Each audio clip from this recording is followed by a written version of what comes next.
What's going on, you guys? Semen the Pizza back once again. We are going to do another Twilight Zone episode analysis here in this video. Of course, this is going to be another one of my most favorite episodes, right? I think this occurred in the last season of the Twilight Zone, and it was one of the very, very good gems that's littered amongst the entire discography, which is the Twilight Zone series. So, of course, like, comment, subscribe, and we're going to get right into it. So, the episode name, right, that we're going to speak about today and analyze is called The Self-Improvement of Salvador Ross. So good that I, in fact, had to see it twice just to understand what was really going on, right? So, of course, as with all of these Twilight Zone analysis episodes, we're going to give a synopsis of the episode of the Self-Improvement of Salvador Ross. So stick with me. So the episode begins and we see some well-built guy, pretty strong, and he's just going on doing this thing. I think he had flowers in his hand and he was bringing it to this girl, right, this woman. So he goes into this place, he brings the flowers to the woman. Her father, we didn't know yet, of course, but we could simply deduce that. Her father's waiting outside the door and he's like, I don't like you, right? I don't know why you keep coming in here trying to charm my daughter. And Salvador is like, I'm gonna try my best. I'm gonna make you respect me. I'm gonna be a good man one day. Then the father comes now and is consistently reminding Salvador of his negatives. You're a no good two-time schemer. You are not ambitious. You don't understand the value of hard work. You don't even know how to concentrate and focus. I don't think you'll ever be good enough for my daughter. Of course, at that time, as Salvador is ruminating over what the father just said, the daughter comes downstairs and then Salvador is talking with her and whatnot, trying to converse. Bear with me, guys. I haven't seen this episode in a very long time, so I'm trying to recollect everything from my memory. So what ends up next is I think Salvador is trying to still gain her love and her trust, saying, listen, you should allow me to take you out someday and I'm going to marry you. And then the daughter just laughs at him and says, listen, I don't know if you're ready to have that kind of commitment. You see things as possessions. I don't think you actually value me. I think you just see me as a trophy to be won, a thing to have, to place upon your shelf.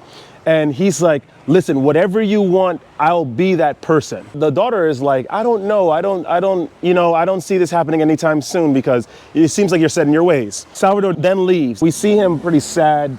Seems like he's down out on his luck because he's been rejected by both the father and seemingly the daughter. What we don't know actually is that Salvador Ross has this sort of ability. He has this power. He has the ability. We're going to tell you about this ability in a little bit as you guys try to deduce what that is when we carry on with the synopsis and summary of the episode. So something happened to him. I forget, what was it? He found himself in the hospital for some reason. And there was someone that had a stomach issue. This guy was saying, I would do anything to get rid of this issue because it just ails me so bad. Salvador says to the guy, I can make that a reality. It seems like Salvador had an understanding of his powers.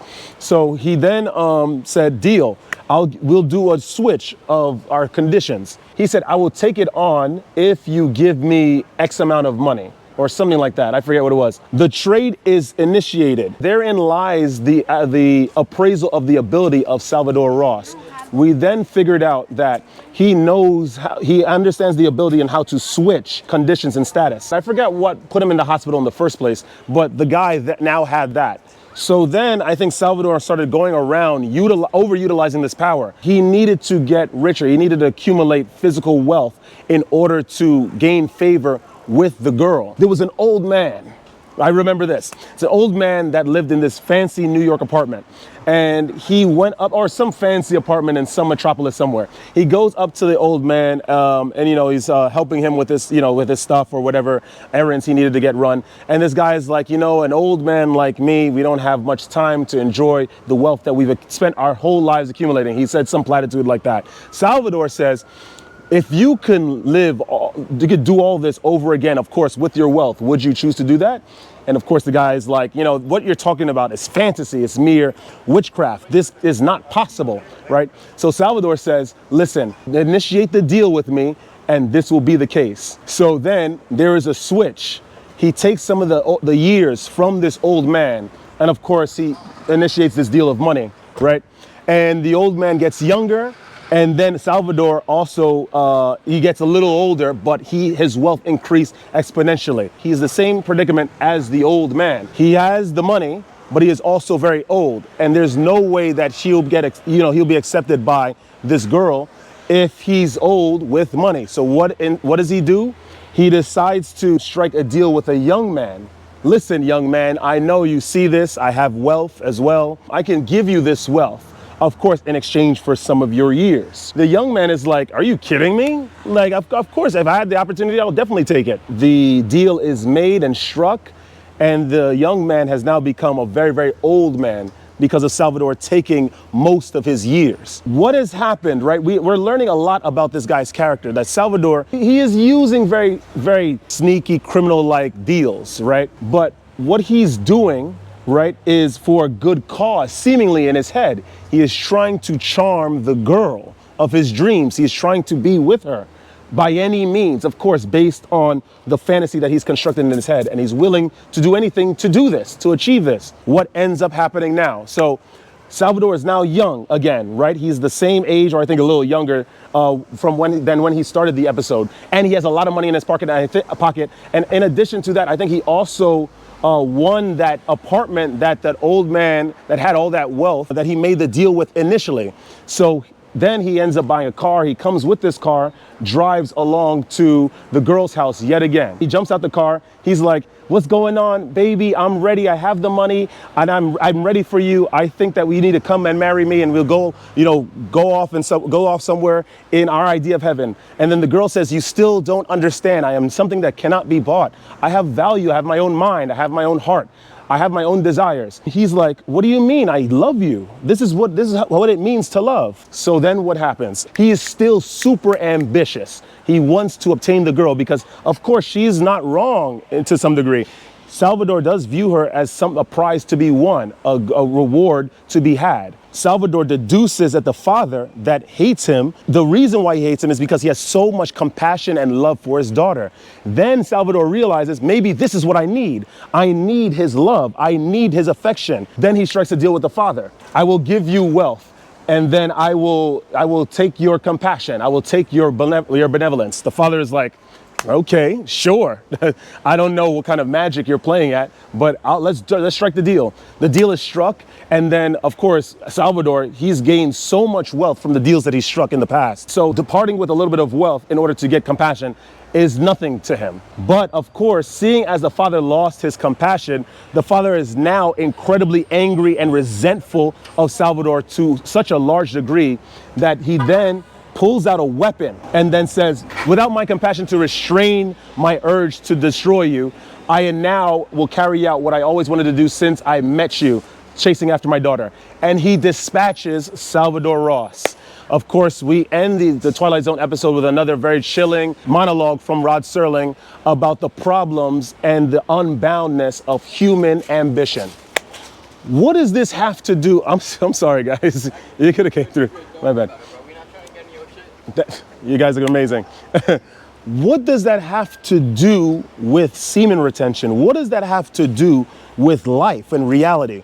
So I liked Salvador Ross because even if he had like a couple villainous methods, a couple dastardly means, but his heart was sort of in the right place. I think to some degree he loved this woman so much, in fact, that he was willing to move heaven and earth in order to bring them together. Except, remember, in the grand calculus of things, metaphysically, we know that we are all bound by karma, right? We are all bound by the chains of karmic debt, good or bad. So despite the means being, or the goal being good, or the ends being good, if the means are bad, completely opposite, then the end, of course, gets thwarted. And of course, those means have to be repaid because they have been accumulated as bad karmic debt. That is the issue. Salvador Ross is a representation of man, of the regular man. A lot of men in general, we're talking about males here, a lot of males are willing to move heaven and earth, and they place these ends, like these very, very ambitious ends, in order to give themselves meaning. And of course, they view everyone else in the ways of their ends, or perceived obstacles in the forms of family, friends, acquaintances, strangers, They view this group of people, if they are obstacles, as just that. Salvador Ross saw all the individuals as such. In life, you cannot scramble a lot of eggs. You cannot harm individuals and expect not to be harmed in return. This is the metaphysical karmic law. All religions state it.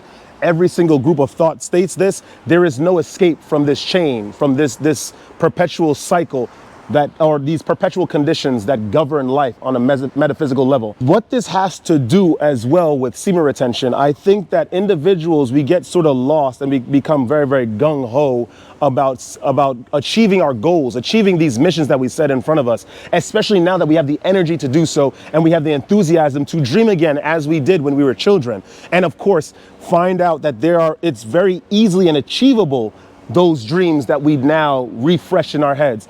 And then we get on this route of Salvador Ross, and then we knock down people that are not necessary, that we deem not necessary. We do bad things, unscrupulous means in order to obtain these dreams, and then we fall in the gutter. And of course, karmic debt comes back all the same, returning to us the might and the brunt of our actions that we've committed in the past in order to try to achieve these ends. What must be done, gentlemen, is that there are individuals that are like that, right?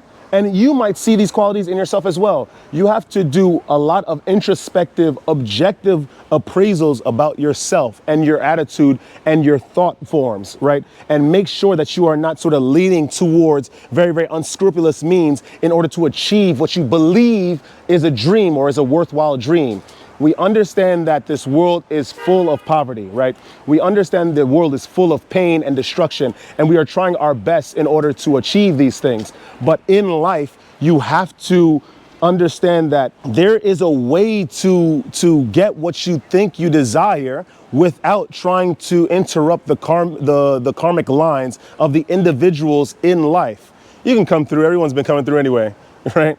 So that's just the way it is.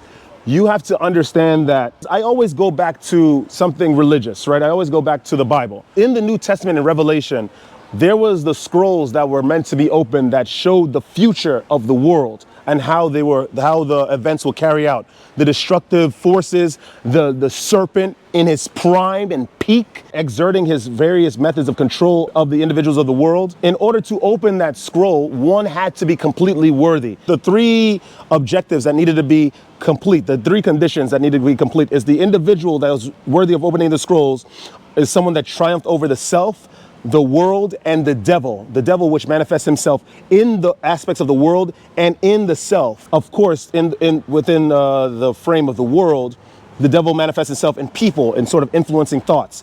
The people do something bad to you, right? So you want to respond to those people as to do something negative to them back. I'm telling you, that's why I say you need to be against the idea of revenge. There are ways to become successful in this world without having to strike down individuals and without having to mess up your karmic line. It's going to take a lot of time. It's going to take a lot of pressure, mental pressure. It's going to take a lot of emotional pain because you are taking the seldom token route, the seldom took route, the route where you will be humiliated, you will be chastised, you will be marginalized, you will be isolated, you will be separated from the individuals of this world because you are not falling in their ways. It doesn't matter if you try to align yourself with people who are Muslim, for example, or people that are Jewish or people that are Catholic or Christian, because at the end of the day, they all obey the same objective metaphysical rules that are placed upon us when we enter this world. The karmic line and debt. Salvador Ross, in the episode of The Twilight Zone, met his untimely end,